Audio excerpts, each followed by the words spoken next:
And workers laying the floors are so proficient, they produce 1 floor per 4-day cycle. It's an impressive display for a conventional solution. But the structure they're attempting is anything but conventional. The key challenge of building the hotel towers is its unusual design. Unlike other skyscrapers, part of the towers slope at incredible inclines. Like a set of collapsing dominoes, the towers could buckle under their own weight if a practical building solution is not found. It's a major concern for engineer Craig Glover. I've been in the industry for 25 years, done a wide range of projects in many different countries, but nothing compares to this whatsoever. There was nothing we could take reference from across the street on the next high rise or across town. This is a new frontier.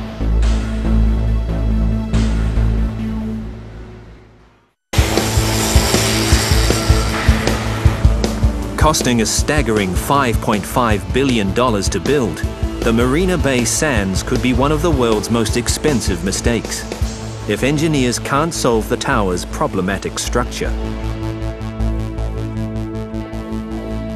Engineer VC Cheong leads the design team, and their solution comes out of left field. If you look at the configuration, it's not a straight tower. It's with a sloping leg. So all this sloping leg actually is, inducing a very huge external force onto the structure. We kind of built it without any support. So we actually formulate a solution to prop up the sloping edge. Using a technique they've never employed before, engineers build large temporary struts made of strong structural steel. They prop up the sloping towers as they rise. Like a suspension bridge, high-tensile steel tendons, also known as tension cables, give an added layer of support inside the walls. In theory, both the struts and the tension cables are temporary and will be removed once giant link trusses connect the towers at the 23rd floor.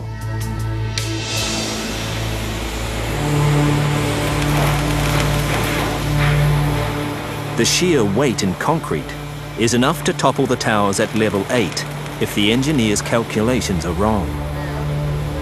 To reduce the chances of failure, Glover and his team make a radical decision. Instead of removing the temporary tension cables in the tower walls, they make them permanent supports. I feel good it's in there because it's added strength, it's added support. We have a twined network here of high-strength steel. And what we do is we bundle these up so they form a cord with multiple strands inside this conduit. We place this conduit inside the walls prior to casting the concrete. So what we then do is once the concrete is cast, we anchor one end into the concrete. So we then put a very high-strength pneumatic jack onto the collar and one by one pull these strands through and tension them up. What that does is basically pull the building back and hold it in place. If these cables were to suddenly break or if they weren't in place, we wouldn't be able to control the self-weight as we build more and more of the building up. Despite the team's quick thinking, the true test of their engineering decisions will only happen once the main support struts are removed and the massive link trusses installed. Link trusses are huge reinforced steel brackets that bind the towers at the 23rd floor.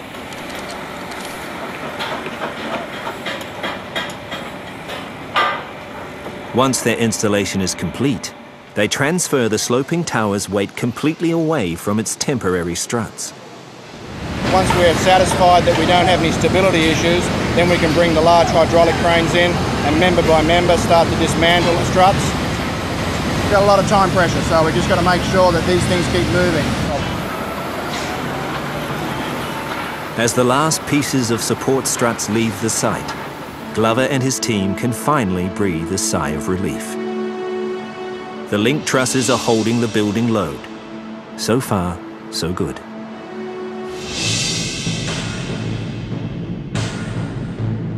Not all the structures have ended up according to plan.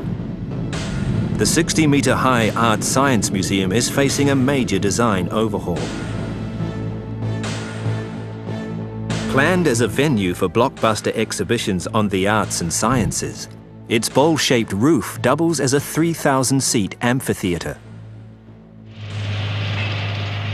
Unfortunately for engineers eager to start its construction, architect Moshe Safdie isn't happy with its current shape. Somebody looked at them and said, looks like a bunch of bananas. In fact, Mr. Adelson said, looks like a bunch of bananas. I said, well, if they look like a bunch of bananas, we're not there yet.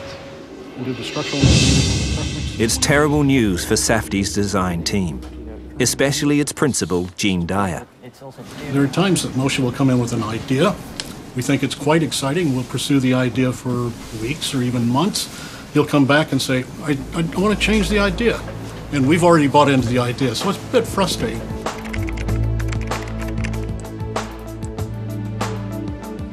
To rework the unique geometry and dimensions of the Art Science Museum, Dyer and his team turned to advanced 3D modelling programs.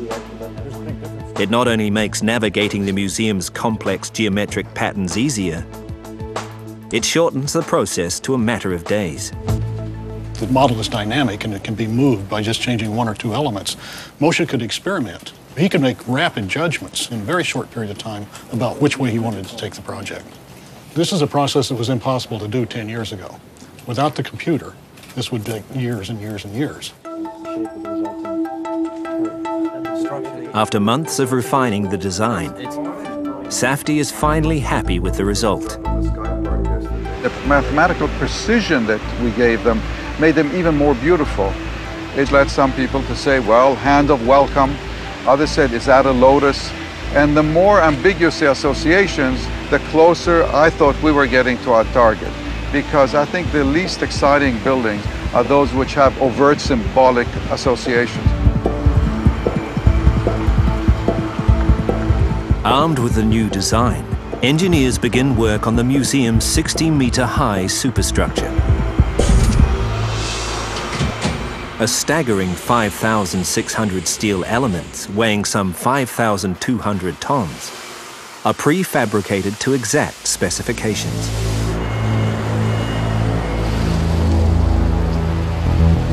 They are then trucked onto site and assembled. It's like putting together a giant jigsaw puzzle. Each element has to be installed with pinpoint accuracy. If it's even a few millimeters off, engineers will have to start from scratch. Engineers of the massive atrium at the base of the towers are facing an equally tough construction process.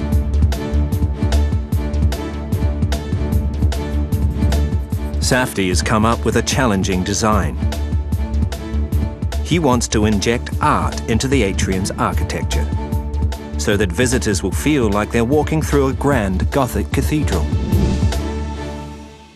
In medieval times, if you think of a Gothic cathedral, there's the architecture, there's the stained glass windows, there's the sculptures on the pinnacles.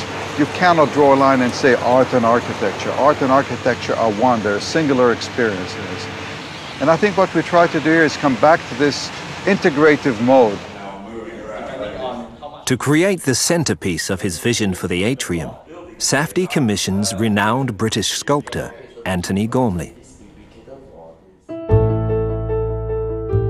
Famous for his unusual approach to art, Gormley is the brains behind the Angel of the North sculpture in northern England. What he's about to attempt is proving to be more of a construction challenge than an artistic one. A cloud-like sculpture some 40 meters long, made up of 15 tons of high-grade stainless steel, hung 12 stories above the atrium. The Angel of the North is, in a way, making a very traditional public sculpture because it's isolated in space at the edge of a valley. You can see it for miles and miles. It's very much about occupying space. This is about activating space. But just as they're about to begin construction, a bombshell drops. September 2008, A global financial crisis wreaks havoc on markets. The flow of the hundreds of millions of dollars that keep the Marina Bay project going every month suddenly stops. For engineer Matthew Pryor, it's a massive blow. I feel devastated. I mean, it couldn't be worse. Probably the worst day of my life professionally. There's no more money coming through. So unless we put some funding in place or there's something, we're going to have to shut the jobs down. It is a tough decision to be made, and we don't know what we're going to do just at this point in time.